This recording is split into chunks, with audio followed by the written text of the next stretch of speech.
ജീവിതത്തിന്റെ പകുതി ഭാഗവും തന്റെ കുഞ്ഞുങ്ങൾക്കായി മാത്രം മാറ്റിവെച്ച ഒരു അധ്യാപികയുടെ കഥയിലേക്കാണ് ഇനി. വാക്കും ശബ്ദവുമില്ലാത്തവർക്ക് തന്റെ ആംഗ്യഭാഷയിലൂടെ മറ്റൊരു ലോകത്തേക്ക് കൂട്ടിക്കൊണ്ടുപോയ അധ്യാപിക സിസ്റ്റർ അഭയയെക്കുറിച്ചാണ്. കാണാം സിസ്റ്റർ അഭയയുടെ കഥ.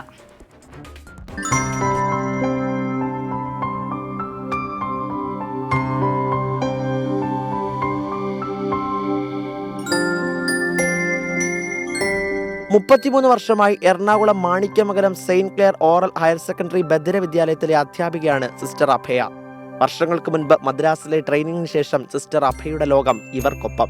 1993 സ്കൂളിന്റെ ഓരോ വളർച്ചയുടെയും ഭാഗമായ സിസ്റ്റർ ഈ വർഷം സർവീസിൽ നിന്ന് വിരമിക്കും. ഒപ്പം ഈ സ്കൂളിനോട് വിട പറയുകയും ചെയ്യും. തന്റെ ജീവിതം വിദ്യാർത്ഥികളും സ്കൂളും എങ്ങനെയൊക്കെ സ്വാധീനിച്ചു എന്ന് ഓർത്തെടുക്കുകയാണ് സിസ്റ്റർ അഭയ.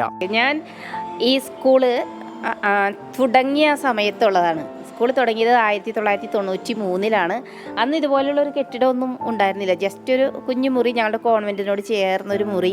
അപ്പോൾ ഞങ്ങൾക്കൊരു ചെറിയൊരു ആഗ്രഹം ഉണ്ടായിരുന്നു, ഇങ്ങനെ ഒരു സംരംഭം തുടങ്ങിയാൽ അത് വിജയിക്കുമോ ഇല്ലെന്ന് അറിയില്ല, എന്നാലും നമുക്കൊന്ന് സ്റ്റാർട്ട് ചെയ്യാം. അപ്പോൾ അതിനുവേണ്ടി ഞങ്ങളെ 4 പേരെ സെലക്ട് ചെയ്തു. തുടങ്ങുമ്പോൾ ഒരു 11 കുട്ടികൾ, നമുക്ക് പല ജില്ലകളിൽ നിന്നായിട്ട് 11 കുട്ടികൾ എത്തി നമ്മൾ ന്യൂസൊക്കെ കൊടുത്തപ്പോൾ. പിന്നെ അതങ്ങ് വളരാൻ തുടങ്ങിയിട്ട് ഇന്ന് 245 കുട്ടികൾ ഇപ്പോൾ നിലവിലുണ്ട്.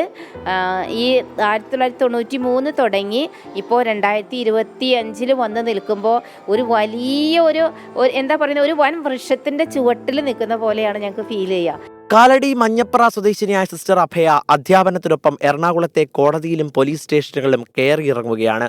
മറ്റൊന്നിനുമല്ല, വാക്കും ശബ്ദവും ഉപയോഗിച്ച് നീതിക്ക് വേണ്ടി പോരാടാൻ കഴിയാത്തവർക്ക് സ്നേഹത്തിന്റെ ആംഗ്യഭാഷയിലൂടെ നീതി ഉറപ്പിക്കാൻ. സംസാരിക്കാത്ത ഒരാളെ പിടിച്ച് കളവ് കേസിൽ കുടുക്കി. പക്ഷേ ഇവൻ ഇത് പറഞ്ഞിട്ടൊന്നും ജഡ്ജിക്ക് മനസ്സിലാവുന്നില്ല.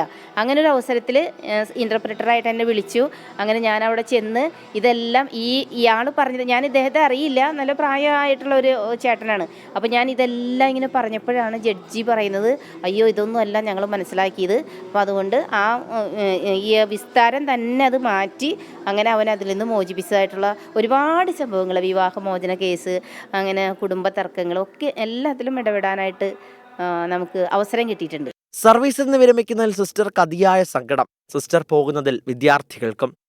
ഇനി ഇത് കഴിഞ്ഞാൽ ഞങ്ങളുടെ ഒപ്പം ഉണ്ടാവുമോ, ഞങ്ങളുടെ ലൈഫിൽ ഞങ്ങൾക്ക് കൂട്ടായിട്ട് ആരാ ഉള്ളത്, ഞങ്ങളുടെ ആംഗ്യങ്ങളൊക്കെ പഠിച്ച് ഞങ്ങൾക്ക് ഇതുപോലെ കോൺവെർസേഷൻ നടത്താനും അല്ലെങ്കിൽ ഞങ്ങളുടെ സംശയങ്ങൾ ദൂരീകരിക്കാനും ഞങ്ങൾക്ക് ആരും ഇല്ലല്ലോ എന്നുള്ളൊരു, ഇപ്പോൾ അവർ സംസാരിച്ചോളൂ. ഞാൻ പറഞ്ഞു അതിനൊക്കെ നമുക്ക് ദൈവം ഓരോ വഴി കാണിച്ചു തരും. ഇപ്പോൾ ഞാനോ അല്ലെങ്കിൽ വേറെ ആരെങ്കിലും ഒക്കെ ആണെങ്കിലും നിങ്ങളുടെ അടുത്തേക്ക് വന്ന് നിങ്ങളുടെ കാര്യങ്ങളൊക്കെ സോൾവ് ചെയ്യും. അപ്പോൾ നിങ്ങളതിനകത്ത് വിഷമിക്കേണ്ട. അപ്പോഴും അവർ പറയുന്നു, ഞങ്ങൾക്ക് വിട്ടുപോകാൻ തോന്നുന്നില്ല, വിട്ടുപോകുമ്പോൾ എവിടെ പോയാലും ഞങ്ങൾ കൂടെ വരും, ഞങ്ങളുടെ കൂടെ വേണം എന്നാണ്.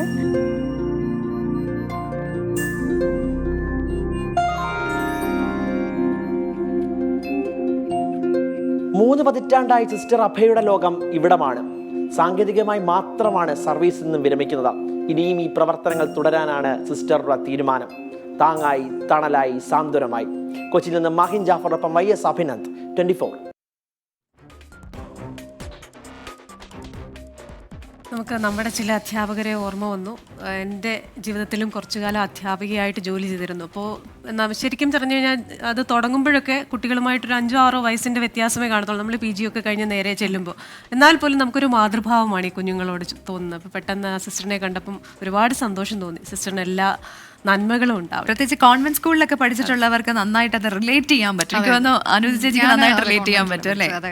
ഇപ്പൊ ഈ സിസ്റ്റർ വിരമിക്കാതിരുന്നെങ്കിൽ എന്ന് ആഗ്രഹിക്കുകയാണ്. കാരണം ഇപ്പോൾ വിരമിക്കണം, അതങ്ങനെയാണ് അതിന്റെ നിയമം. പക്ഷേ ഇങ്ങനെയൊക്കെയുള്ള ചില സിസ്റ്റേഴ്സ് വിരമിക്കരുത് എന്ന് നമ്മൾ ആഗ്രഹിക്കുന്നുണ്ടല്ലേ? അതെ, തീർച്ചയായിട്ടും. നമ്മുടെ എല്ലാവരുടെയും ജീവിതത്തിൽ എനിക്ക് തോന്നുന്നു ഉണ്ട് അതുപോലത്തെ. നമ്മൾക്ക് ജീവിതത്തിൽ വലിയ വെളിച്ചം വീശിയ, അതോടൊപ്പം തന്നെ നമുക്ക് വളരെ മാതൃകയാക്കാവുന്ന രീതിയിലുള്ള അധ്യാപകരുണ്ടായിട്ടുണ്ടാകും. പ്രേക്ഷകരിൽ പലർക്കും അങ്ങനെ ഉണ്ടായിട്ടുണ്ടാകും എന്ന് തന്നെയാണ് നമ്മൾ വിശ്വസിക്കുന്നത്.